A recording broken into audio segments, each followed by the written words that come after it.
What's happening? Will Freeman, RevolutionaryLifestyleDesign.com, coming at you today to talk about how to manage perfectionism. Okay, this is for guys who are on the perfectionist scale. Maybe you're on even further on the OCD level. If you are a guy who's on the opposite edge, if you're sort of a lazier guy, this is not for you. You need to get your shit together and get organized. You can check out my book, How to Get Organized, to see how to do that. But this is for the guys who are on the other edge of the scale and who have really high standards, and how to manage that perfectionism and make it work for you. Okay. In case you don't know, I'm a perfectionist. I've been accused of perfectionism. I've been accused of having high standards. I've been accused of being hard on myself and being hard on others. All of that's true. I do have high standards. I've always wanted to be great. This isn't something that I just adapted to. This was my character since I was a little kid. You can ask my mom about that. And I always wanted to be the best at everything I did because I took pride in it, and I took my self-esteem from being that way, from doing things at that high level. Okay? And some people consider that a problem. A lot of people, especially in modern society today, consider perfectionism a problem, and they, in themselves or other people, will think that your perfectionism is a problem that you need to work on and solve. And I'm not one of those people. I think having high standards and aiming for greatness is a good thing. Okay, I'm talking to you in a room with electricity and air conditioning and the internet through my smartphone, beaming this around satellites to wherever you're absorbing this content. All of those inventions were created by perfectionists. There's no other way you could create a smartphone like Steve Jobs if you were not a perfectionist. Okay, that's just the reality of it. All right. I think aiming for greatness is a good thing. The modern world we have is because of a few people who aimed for greatness and created these incredible technologies for us to use. But you have to make that perfectionism work for you, because it can become a real problem if it's not working for you. Okay, so here's how to make it work. All right, let's start with GSP, arguably the greatest pound for pound MMA fighter of all time. Is admittedly an obsessive. He's even further on the scope of perfectionism than I am, where he will walk down the street and he will try not to step on a crack on the sidewalk. And if he does, he feels like he has to equalize that by stepping on an equal amount of cracks. As you can see, he actually is an actual obsessive compulsive. But what that means is that whenever he learns a technique, he will do that technique 1,000 times. Okay, Freddie Roach, one of the best boxing trainers of all time, said that the GSP would learn a technique from him in one day, and the next day he would come back and that technique would be perfect. And it's something that Freddie Roach had never seen, even training some of the best boxers in the world. And he would think to himself, he trained that all day, then how long did he spend at night practicing that in the mirror when he went home? Okay, and GSP would say every new technique he would learn, and he would do 1,000 times. Okay, that's why his takedowns are so good, and his, feinting a kick and doing the Superman punch. And if you watch him in his prime, his timing on everything was incredible. And it's because he's an obsessive perfectionist. There's no way he could have got to that level if he wasn't. Okay, Grant Cardone's got a great book out called Be Obsessed or Be Average, and he's right. Him and Tony Robbins are the kings of my industry, the self-improvement industry. And both those guys have insane fortunes, but they're 58 and they're still outworking 20-year-olds who are trying to come for the crown, starting a blog and thinking that he's going to do a 4-hour work week, work for 4 hours a week and think that's going to be enough, right? You got guys who are worth hundreds of millions and they're still doing 10 hours a day, trying to operate at that fucking highest level, okay? And that's what perfectionism is. When you really break it down, perfectionism equals high standards plus obsession. High standards plus obsession. That's what it is. And to be great at anything, you have to have that mentality. Don't let anyone tell you any differently. Okay, you have to have that mentality. There's no other way, because it's being greatness is so many obstacles and so many things that you need to do. Even just to build a fucking business, man, just to build a 6-figure business is way harder than you think, man. To get to six figures in sales is way harder than you think. Okay, you have to have that mentality. All right. The truth is, only average people see that as a problem. They say, well, you're working too hard, or you're too obsessed with this, or you talk about that too much, or you talk about money too much, or you're arrogant, or you have too much pride. And that's fine. I mean, everyone's created differently. Okay. The world, there's average people, there's people who perform below average, and that's just how it is. And that's perfectly acceptable. And people might think that your way of living or being a perfectionist is not acceptable, but it's not acceptable to them. Okay, that's what it is. They're entitled to their opinion, but it is what it is. If you aspire to higher, okay, if you want to be one of those people who does great things, then perfectionism or some level of perfectionism is key. Okay, that's just the reality. And trying to manage away your perfectionism and trying to push it away entirely is not the move. Okay, but and this is the big but. Okay, perfectionism and obsession can be a problem when it's not channeled correctly, and it was a problem for me for like the age of 10 to 27 is when I started to get it under control. So when people talk about problems of perfectionism, there is a problem.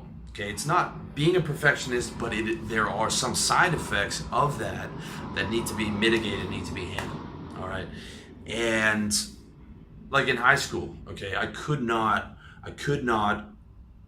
finish an essay until it was perfect, and I would have all kinds of work from all different classes, but I would spend all week on doing one essay in English until it was perfect, and I would rewrite it again. Not even because I fucking enjoyed it or I wanted to do it. I was just like, I can't do anything that's not the way that I want it. It has to be exactly the way I want it. And I spent so much time, and I got in so much trouble for handing things in late, and I could never get things done. And oftentimes I couldn't even get it started. I wouldn't start the essay till the night before because I knew how painful it was going to be for me to actually finish the thing, or even to get started on it, because I wouldn't even let myself spitball ideas. I would just be like, this is not good enough, this is not good enough, this is not good, this is not executing at my standard. And so it ended up me cramming the thing in the night before, staying up all night, and it just not a fun way to go through life. Okay, because perfectionism, when it's not managed properly, leads to paralysis. And in this day and age, with the internet and we live in an excess of information. Paralysis of analysis is the death blow to any project. Okay, you need to be ruthless in your ability to edit, your ability to streamline information, to focus on your specific goals, to be able to have that tunnel vision, because there are so many distractions. Everything's available on the internet. Every type of information, also every type of entertainment, all that stuff being able to pull you away. Okay, that perfectionism, when not managed properly, leads to that paralysis of analysis. So when you talk about projects, you're talking about work or whatever, I look at my site, okay? Some of my content is good. Some of my content is great. And 2 of my articles are flawless. And my books are as close to flawless as I could get them. There are a couple typos that I noticed that I left in on one of them at the end when I was trying not to be a perfectionist, but that's, the flawless content is few and far between, okay? Because I recognize that everything can't be flawless, or I'd never put anything out. And what's flawless to me 1 year, when I get better 2 years later, is just becomes good, okay? Like my first year of writing articles, I wrote mostly in point form, and I thought they were good. And looking back at them now, they're not. I mean, they're not close to what I'm capable of now.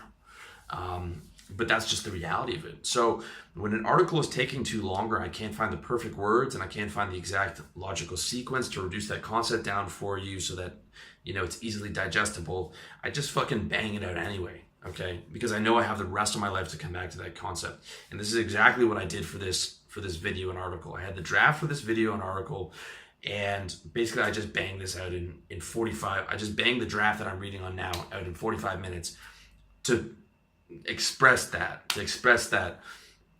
the idea of good enough. Okay, the big mindset shift came to me from shifting to having to be perfect at everything I do to accomplishing result. Okay, instead of this idealized version of being perfect and me being perfect and me being perfect at everything I do, instead I shifted that to me getting the results and being effective. Okay, it's as much about having high standards as it is about being effective. And I learned this in trading, okay, with the result of you know making a million mistakes and getting my ass handed to me for a year, and finally getting good at it and getting paid and doing whatever it took to make that happen. And same thing in sales. In trading, I could never find a perfect system. In sales, it was messy and it was ugly, and I had a lot of things systemized, but you know, in reality, it was about getting the result. Okay, and part of that perfectionism is I've always had the soul of an artist. I love to draw, I love to play guitar. Even when I was playing sports, I tried to make it like, I pictured in my head of playing soccer, about how it's going to work out and how it's going to be executed and it's going to be, flawless and all of these ideas to create and pull these flawless pictures out of my head. But that got beaten out of me, okay, from growing up poor to living in poverty a few times as an adult, working minimum wage jobs, to getting my ass kicked in trading, to the brutality of sales, to failed businesses. Being perfect no longer became my passion, okay? I went from being a boy who wanted everything to be idealized and perfect to being a man who still had those high standards but was about fucking getting things done in the real world, because I see the consequences of not having that mentality. Okay, I see the consequences of not having that ultra realistic fucking real world grind mode, getting shit done mentality. And I don't ever want to go back to not having that mentality. Okay, and my passion is not about perfectionism. It's still there, but it's just as about being effective. Okay, the standards are still there, and that not being satisfied is still there, and that artist soul is still there, but so is that ruthless, bottom line focused businessman. Okay, and half the time I let that businessman take the reins, because if I was trying to run this business with a pure artist mentality, I would never get content out to you guys. And when I would, 3 months later, I would go back through it, delete it, and redo the video with new lighting or whatever it is, or redo the article, or I could look at every article and sit there and tweak it all day and take this out and delete that. I could tweak the design on my site every day for the next year. Okay, but again, can't live like that, can't do business like that. All right, have to let that businessman take the reins. And so it's about having the balance between the two. Okay, so you've got your high standards and your goals for your projects and your mission, your ventures, and all the things that you want to accomplish, and you have the obsession to do it, to think about it, and that's a good thing. But it's also combined with the reality of getting shit done and executing, and that's also a beautiful thing, where you can just leave something that's not perfect. You can be like, okay, I can breathe, I'm okay, it's not a big deal, I can get it out. Tomorrow we're gonna go back at it, or we're gonna leave that for now. And maybe it's never going to be perfect, or maybe I'll come back to it with a part 2 another time. It's about that grown man shit of like not having everything your way and being absolutely perfect all the time, okay? Because this is reality. So at the end of the day, it comes down to getting it done, being okay with good enough, but still having those high standards to let me at least aim for the highest standard, okay? So it's at least good enough for today, but you always have another shot at flawless. So I'm always trying to get that flawless thing out, but if I see it's taking too long or I'm struggling with it too much, it's getting in the way of all the other shit, well, now it's just good enough, get it out. Let me try again with the next thing, okay? And I look at it like this: even the best bands in the world make shit songs. Like the Beatles have some really shit songs, okay? Not everything can be the winner, but Imagine if the Beatles had just spent all day working on one song, right? They never would have got out all that incredible content. The same with the Stones. Maybe they had to go through a lot of bad songs to get to that good one. It doesn't matter. People don't remember them for the bad songs. They remember them for the ones where they're touching greatness. Like Let It Be and that kind of thing, right? So the key, I think, is the 80-20 rule. Okay, perfection is 100%. 80% is good enough. So anywhere in that 80% to 100% range is getting released. Okay. I'm going to aim for the 100%, but if it's causing too much struggle and it's fucking up my other goals, I'm just getting that 80% out there, right?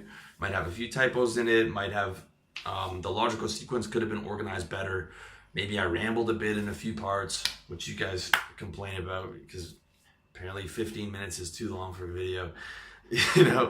That's just how it goes. Okay, that's how it goes. I accept it. I power through. I move on, and that's what's up.